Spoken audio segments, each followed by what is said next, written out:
So why do narcissists love paying for the bedroom stuff? The bedroom boom. Like I'm talking about only schmans, smostitutes, escorts, all of that type of stuff. Corno, all of that type of stuff. Yes, I'm using certain words so it doesn't get taken down or whatnot. But y'all get what I'm saying. They love paying for the bedroom boom, so to speak. That's what we're talking about today, y'all. Of course, if you're new here, my name is Lee Hammock. I'm a diagnosed narcissist, and welcome to another episode of the Narcissist Code.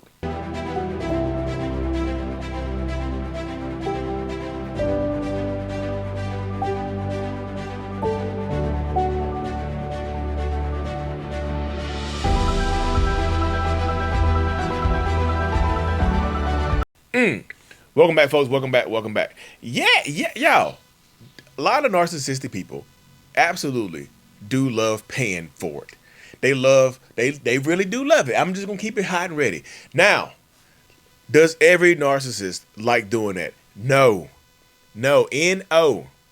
No, most narcissists do not like. I'm just being real. There's a lot of narcissists out there who will not pay for it. Blah blah blah. Boo boo boo. Bee, bee, bee. Y'all get exactly what I'm saying, right? But there are a ton of narcissistic people who do. And this video was inspired by a lady I did a one-on-one with. Those are still available, mentalhealness.net. But I did a one-on-one with her, right?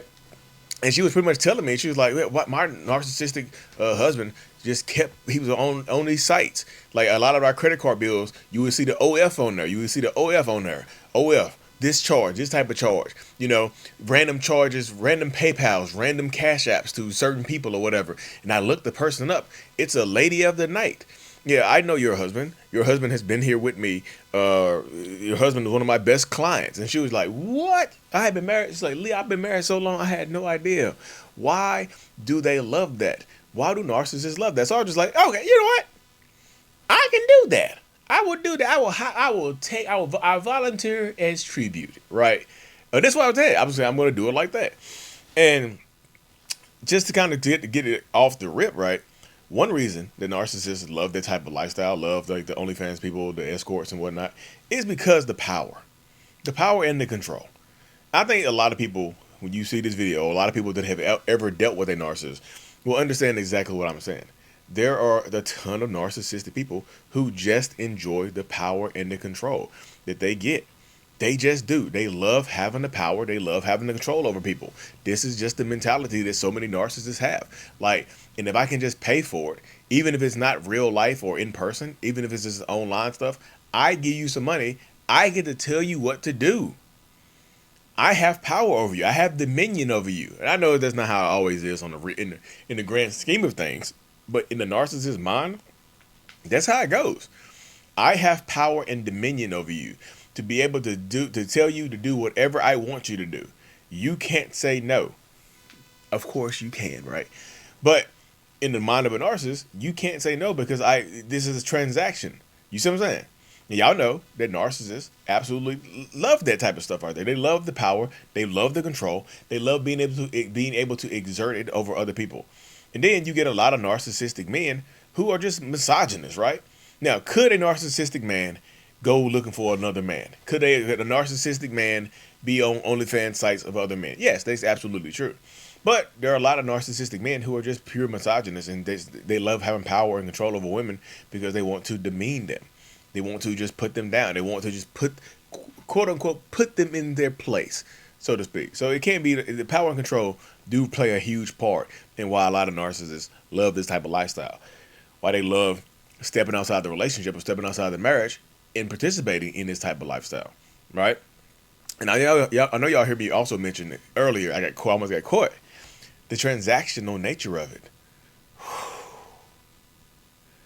We know, or at least you know, that narcissists love transactional relationships. There's no feelings attached. I can just pay you. I get what I want. It's a transaction. Typically when you hear transactional relationship with narcissists, they're getting something from you. Like they only have people in their lives that they are able to extract something out of. They're able to get something from. They're able to take something from, right? That's the transactional nature of a lot of narcissistic relationships. I can get what I want to from you because this is how I operate. This is how I move around. This is how, you see what I'm saying? The power and control dynamic provide that ability right there to have the transactional relationship that a lot of narcissists love. Just absolutely love the transactional nature of these relationships, y'all. And another reason, y'all, just slide into the let's just slide slowly into the next reason. Another reason that they pursue these type of lifestyles is because literally they already have someone at home. Sometimes narcissists just cheat because they have you at home. They feel more confident because they have a main supply, right? They feel confident if they have a main source of supply or a partner at home. Like, even if I get rejected, which is still going to hurt, the rejection is still going to hurt. Even if I get rejected, I can still even if I get rejected, I can still look at you and go home. I got a wife at home. I got a husband at home, right? I have this at home. I have that at home. So that's what happens sometimes. Like, even if they get rejected, they will absolutely already have you at home. So it's the safety net. I can go out here. I can go exert this power and control over other people, and I have my safety net, you, at home waiting on me. So a lot of times narcissists will absolutely go out here, do their cheating thing, and just literally just leave it be. You know. The next reason that I have written down right here, y'all, just want to dart my eyes out. I have a whole whiteboard right here with my ideas on it, so I don't have to pull my phone out. The next thing, y'all, is some of them are just sex addicts. I said it. They just they're addicts. Now, let's go ahead and get this out of the way. There are a ton of narcissists who be out here lying, cheating, beating, whatever the case may be, right? They just be out here lying their asses off about being sex addicts. But they'll just tell you straight up that they are. They're just like, well, they'll cheat consistently. Like, I'm just a sex addict. I can't stop cheating. Could it be true sometimes? Yeah. But sometimes they just love to cheat. They love to have that power and control. They love to be able to pay for it and make people go away. You see what I'm saying? It's just like sometimes they are addicts. But a lot of times they are not. They will lie about being an addict in order to get you to feel sorry for them. Wow, I'm a sex addict, right? You wouldn't talk to an alcoholic like this, would you? You wouldn't talk to a meth addict right here like with this. Would you talk to somebody that's strung out on cocaine like this or fentanyl? You know, would you talk to them like that? You gonna talk to me like that? Yeah, my drug of choice is cheeks. Yeah, because I love big old booty cheeks, and I'm thinking about it now. Oh, let me shake myself out of it. You see how that sounds right there? You see how that goes? That's crazy. But again, that's how the mind of a lot of narcissists work. A lot of narcissists tend to go into that space right there. So could they be sex addicts? Yeah, some of them absolutely could. But a lot of times they are not. They're just liars. They're just manipulators. They just do so much horrible stuff, and they just use it as an excuse. But the sex addicts will absolutely pay for it. You know, they will pay for it. They get on OnlyFans. They whatever back in the what do you call it back in the day? Back page. Everybody say, is this still going on? OnlyFans, escorts, whatever the case may be. So some of them love paying for it because they are addicts. The next one I got written down, y'all, is deviancy and insecurity. No, not insecurities. Deviancy and perverts. Y'all, let's just keep it hot and ready. There are a lot of narcissists out here, right, that view their partners as precious commodities. Now, before you get angry at me, let me tell you what I'm saying. Precious commodity. I've been cheated on, beated on, skeeted on. Everything on has happened to me. I don't feel like a precious commodity. But just think about this. They have this purity mindset. They want to look at you as pure, right? So they go out here and they find deviants.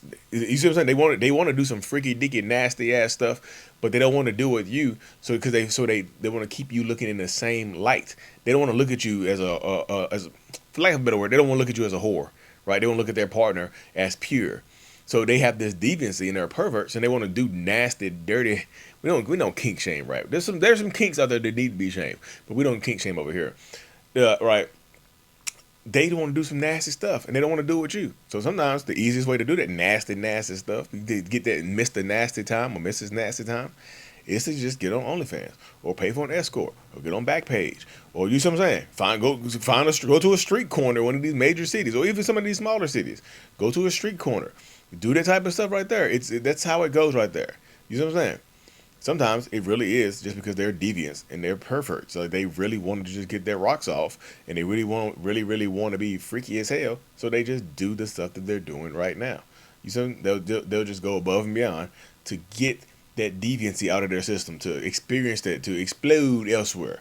But they want to look at you as pure. Like sometimes you can even find out about the OnlyFans stuff, the escort stuff, and they'll tell you what they've been doing. Like, yeah, I always wanted to go outside and do it in the rain and in the back of a car, blah, blah, blah. And you were like, why did you ask me to do that?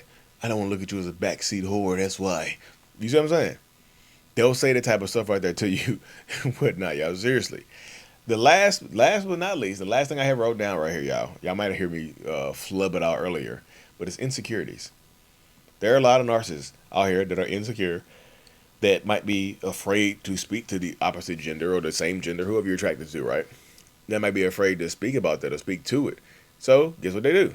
They call one of these lines. They get on OnlyFans and pretend to be somebody that they're not.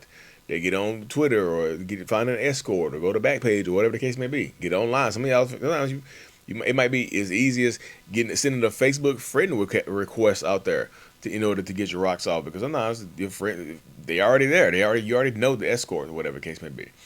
But it's easier to just pay for it than it is to risk rejection. Even though, again, like I said earlier, you can risk the rejection and still, like after you still can get rejected even after you pay. But the risk go way down. The risk of that happening goes way down. And whatnot. So their insecurity sometimes make it just easier for them to get on OnlyFans or watch some corn or pay for some corno sites or get an escort or whatever the case may be. It really is. It can be just fear. It really is a fear, and the insecurities bubble to the surface, and it doesn't have anywhere to go. So it just pops and pops and pops, and it stays inside of them, y'all. Anyways, y'all, welcome to the end of this video. Make sure you check out my website, mentalhealness.net, for all things Lee Hammock. Make sure to check out my kids' book. It's called Remember It's Not Your Fault. It's a conversation starter to have those tough conversations with your kids about toxic relationship dynamics, about a neglectful, absent parent, about loving yourself, about loving your body, and things of that nature, y'all. So remember to check that out. It's on Amazon. It's called Remember It's Not Your Fault. It's available right now. Hit that subscribe button, y'all, and I'm out. Peace.